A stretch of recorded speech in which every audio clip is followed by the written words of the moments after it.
Our next speaker is Beverly Ho, number 73.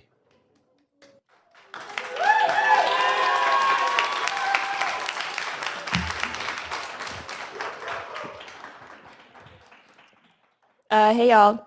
I'm gonna first acknowledge that we're on stolen land of the Musqueam, Tsleil-Waututh, and Squamish nations, and we support indigenous sovereignty and their liberation as we fight and struggle alongside them, as we have for over 100 years. And I just want to address some issues that were raised on Tuesday, as well as earlier today.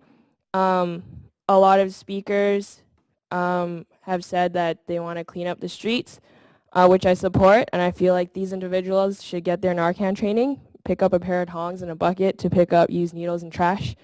The city can also do its part and support more harm reduction initiatives and to stop the criminalization of Black and brown bodies. And we don't at all support the dehumanization of drug users and treating them as scapegoats to our problems.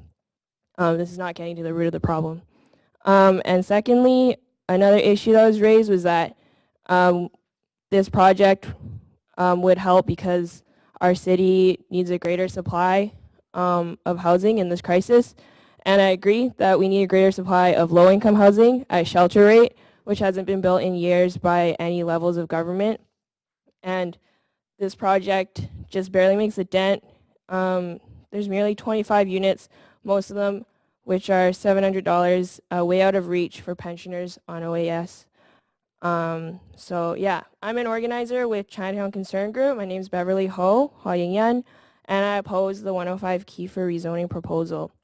Most of our organizer members, a lot of whom you heard at the beginning of the public hearing on Tuesday, are elderly women with very little education, and many of whom only speak Chinese.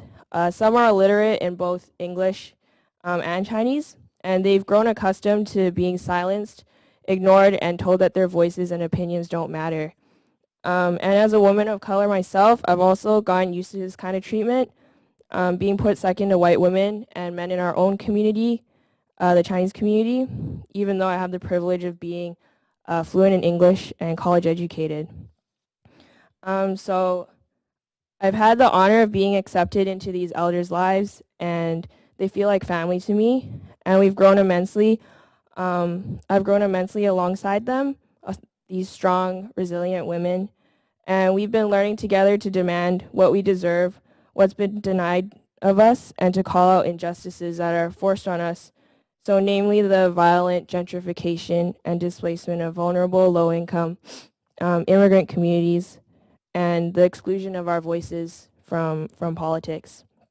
And so over the past 3 years, these so-called community processes by BD have been largely inaccessible to Chinatown residents, and many of them haven't been engaged. So there's severely inadequate interpretation and translation at these open houses. Very few residents have received notices for said open houses, and this is just completely unacceptable. And I ask that you respect their language rights and that you really engage the community. And a lot of pro-105 speakers quoted the 25 social housing units and the senior center, both of which are still really unaffordable and inaccessible to most seniors in Chinatown, including the seniors in our group. And this is why Chinatown Concern Group is calling for 100% of the units to be at shelter pension rate rent, for a free multi-purpose intergenerational community space, and for City Hall to step up, take responsibility, and take care of our elders who are the living culture, history, and heritage in Chinatown. Thank you.